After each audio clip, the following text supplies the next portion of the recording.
Pemirsa Trijaya, banyak sekali peristiwa yang terjadi di setiap harinya di seluruh Indonesia, baik peristiwa nasional ataupun juga peristiwa di daerah, dan kami akan hadirkan untuk Anda di Trijaya Update dan Anda juga bisa ikut komentar di dalamnya. Excellency, you graduated from LSE London, and so my deputy was saying yes, and so then I, wanting some attention, I broke in. I said, actually, I went to Oxford, and they all changed their attention to me. They surrounded me. And, you went to, which college did you go to? No, actually, I went to the bookstore in Oxford.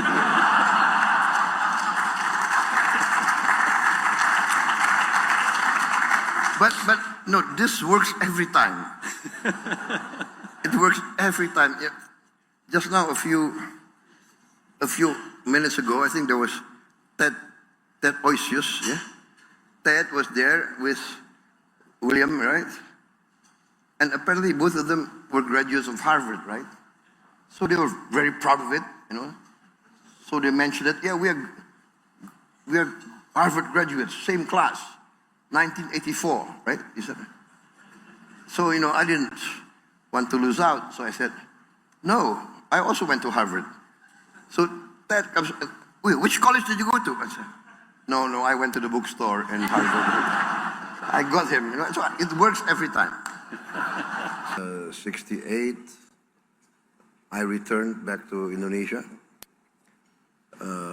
At that time, of course, there was a political change. President Sukarno was replaced by President Suharto. My father was called back by President Suharto to serve in President Suharto's government.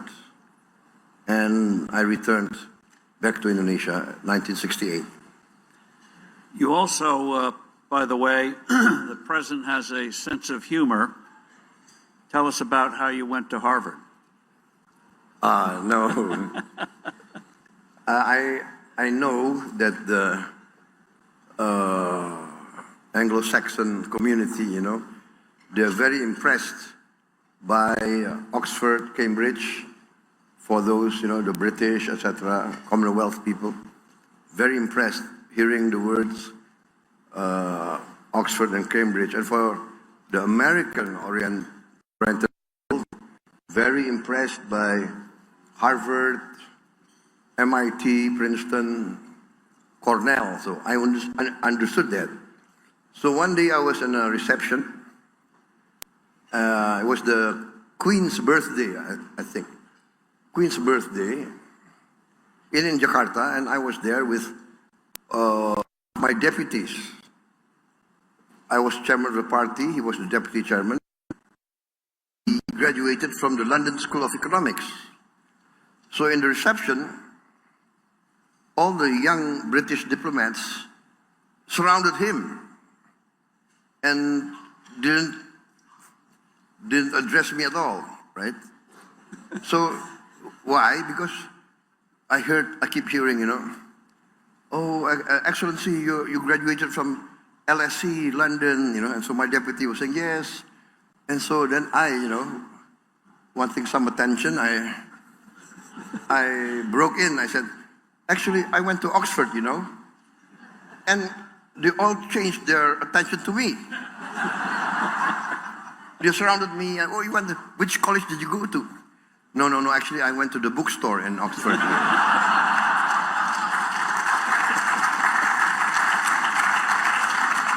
But no, this works every time. It works every time. Yeah. Just now, a few minutes ago, I think there was Ted Oisius, yeah? Ted was there with William, right? And apparently both of them were graduates of Harvard, right? So they were very proud of it, So they mentioned that, yeah, we are Harvard graduates, same class, 1984, right? He said. So, I didn't want to lose out, so I said, no, I also went to Harvard. So Ted comes, which college did you go to? I said, no, I went to the bookstore in Harvard. I got him, so it works every time.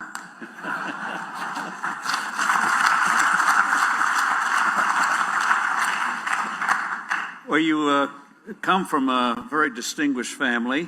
Your grandfather was a founder of a very notable bank, and your father was a brilliant economist who served Chicago hard, but also was not afraid to try to make a change when he thought one was needed. So, your father helped shape your philosophy. So, given your family background, how did they shape your economic thinking? I think you are correct, because my grandfather lived in the times of in the colony of Holland, of Netherlands. My father went to school in Netherlands and graduated there in economics, and so this was the 40s, right? And then, of course, we were in the middle of this great, let us say, upheaval, fighting for our independence. So my father came back. And at that time, to be very frank, most of the leaders of Asia, Africa, the leaders, the elite, were basically socialists. Because at that time, socialism, in fact, even Marxism, communism, they were the movement that really advocated for freedom against the colonialists and the imperialists. I think that's why a lot of Asian, African leaders, movements of the young were practically left-wing socialists. Many were communists, and my father was also a socialist in his young days. In fact, he was a leader of the Socialist Party of Indonesia. But then, I think what influenced him a lot was when he was by our leaders to New York, to the United Nations, to represent Indonesia, lobby for Indonesia. And he was there, and there he made friendship with a lot of American leaders who basically were business leaders, who were capitalists.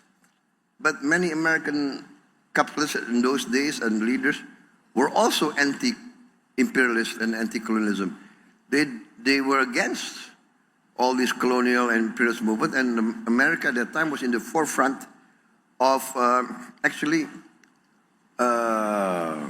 basically forcing the European colonial powers to decolonize.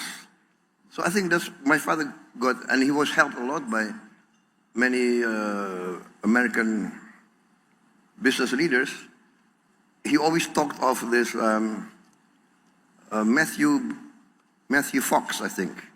Matthew B. Fox. It was at that time, I think, the founder of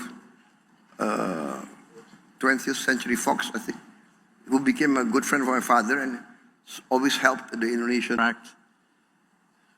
Relate the story first of a company that came in that made you an offer. They thought you couldn't refuse, but you did.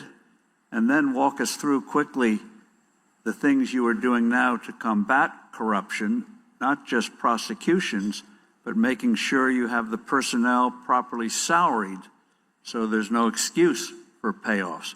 But first, relate the story about what happened to a particular defense company or a potential provider to get a contract. It was rather brazen. Yeah. I mean, corruption is very difficult. Corruption, in my opinion, is a disease. Once it reaches stadium 4, like cancer, it's very difficult. But corruption, in my reading of history, corruption will destroy countries, nations, and regimes. So, I am determined to try to cut down corruption, and then sometimes the only thing is you must give the example, right? So yes, when I became Minister of Defense, the first night I became Minister of Defense, I remember I called in all my relatives, my nephews. I don't know if my brother was in the room, but I said, listen, I'm the Minister of Defense. Yeah, you guys cannot go into the Minister of Defense for any defense contract, right? Understand that. So that's what I tried to do. But of course, after 2-3 months, you know,